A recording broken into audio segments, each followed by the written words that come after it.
Howard Stern Show. Okay, I'm going to say something here. I know you don't it's probably a painful subject, but I want to talk a little bit about this because Only because it's you, I led you. Thank you, Sofía.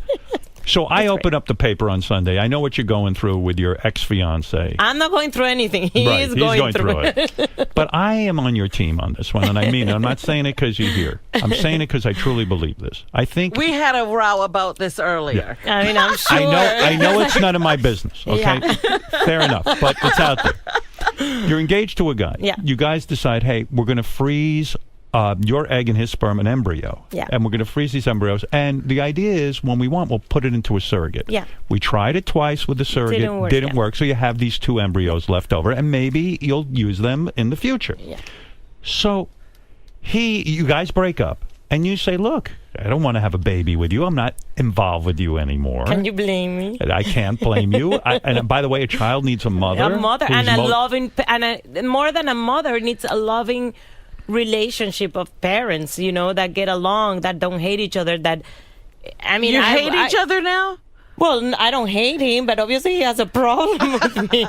Yes. Well, when you break up with a guy, there's a problem. Yeah, you know, but it's like a family, a kid needs a parents. I wouldn't imagine anyone saying that is sane to bring to the world, kids that are already set up everything wrong for them. Right, it would be so selfish. Yeah. Sofía, did you read the thing in the Times on Sunday? No, I was like, my publicist is like, don't even read it because it makes no sense. I was just reading the newspaper. I didn't know this was in the I newspaper. didn't either. I just happened to stumble upon it. And I stumbled upon it, and, his argument is, listen, as odd as it sounds, he goes, well, I want to be a father. I don't care which is fine. Yeah, but beautiful. my advice would be go out and find a girl and make a family. Yeah. Yes.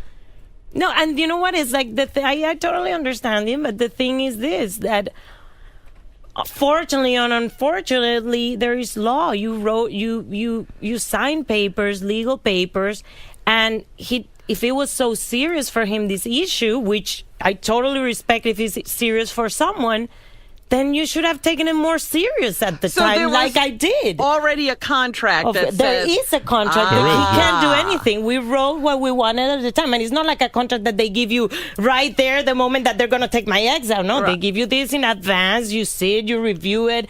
And not only that, we did it 2 times. I know. Right. So, I mean, you make the mistake the first time, but then a year later, when you're going to get another retrieval or another fertilization, you say, wait a minute, this time I want to do it a different way, But 2 times, and suddenly now you want to change your mind?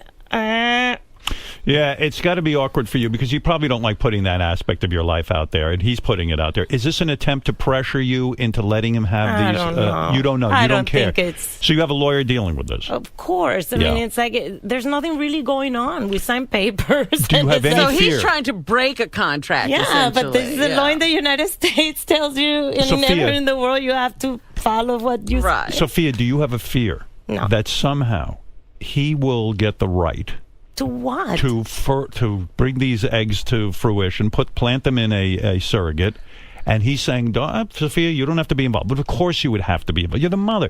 So the thing would be, are you afraid at all of that happening? No. I mean, it can't happen. What judge is going to say, okay, you have to give his hands Oh, there's some wacky people out there. Yeah, well, there are people who are like, now they're trying to make this argument that that's life. It's not life if the life hasn't been born. Well, even if it's life or not life, that's not what he signed at the moment. Right. He should have thought about all of that. So are you upset about all of this going on? You're okay with it? I'm okay because, I am doing the right thing. I didn't do anything wrong. I mean, I don't, because somebody changes their mind suddenly. But you were completely out of that relationship, and now this is sort of extending back into... A year later. Yeah. Oh, so it's weird for you, right? Because you're trying to move on with your life. Yeah. What's Joe say about all this? Joe Mangiolamo. What does he say about all this? His name is now brutalized. Right. No, we try not to even talk about it. It's like we have lawyers, and we're having so much fun right now. Like we're moving to our new house. He's promoting Magic Mike. I'm doing this movie. We're planning our wedding. So it's like we try not to think about this because we're not. Well, what else we can't do anything. It's signed. It's done. We have a contract, and that's it. The Howard Stern